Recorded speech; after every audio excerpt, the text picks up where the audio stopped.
Hi, my name is Corretta King. I grew up in a very lonely town in Alabama. My family did not have a lot of money, but it was enough to get by. My father had to work extra hard for money. My dad saved enough money to buy a truck, so he hauled wood on weekends. There was a lot of racism going on. I did not like it, and none of the blacks did. One day I asked my mom, why do whites treat us this way? My mom would just say it's the way it is.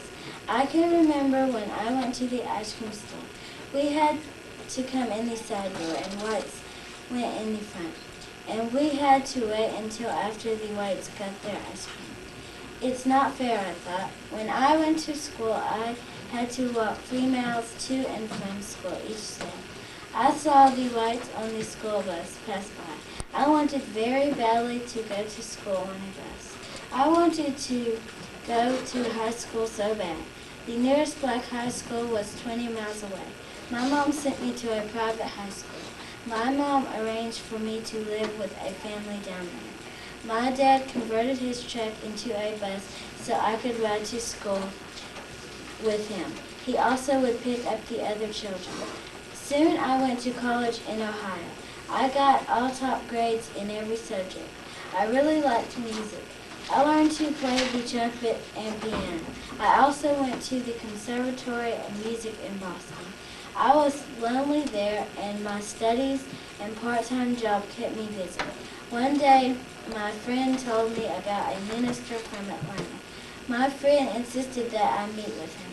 I agreed to have lunch with him. The next day, Martin drove up in a green Chevrolet.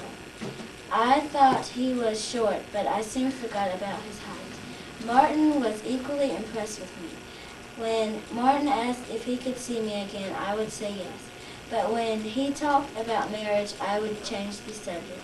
I wanted to become a concert singer, not a minister's wife. But when he talked about his life and goals, I felt mine were the same. Less than a year later, we married at my family's home in Alabama. We returned to Boston to complete our studies. That winter, Martin had offers from 2 northern churches and 2 in the south. When we knew our life would be easier in the north, but we went to the south because it needed more change. We accepted the Dexter Avenue Baptist Church in Montgomery, Alabama. There was still racism on buses and everywhere. Martin and I thought. We wondered what would happen if blacks stopped riding the buses.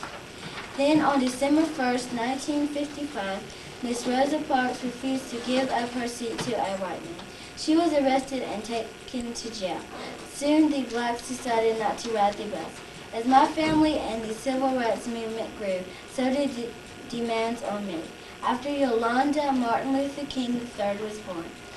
Through all the dark moments in my life, I never doubted that the cause to which Martin and I had dedicated our lives was right.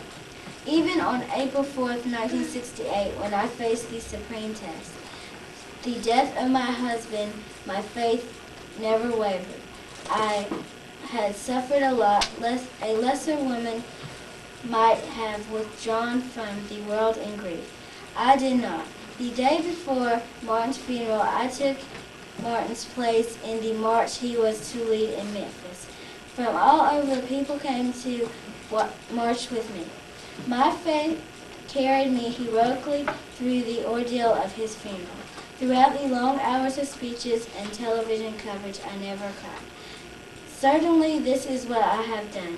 As a wife, a mother, a musician, and a peace activist, I have accomplished a great deal. The tragedy I have lived through has made me strong.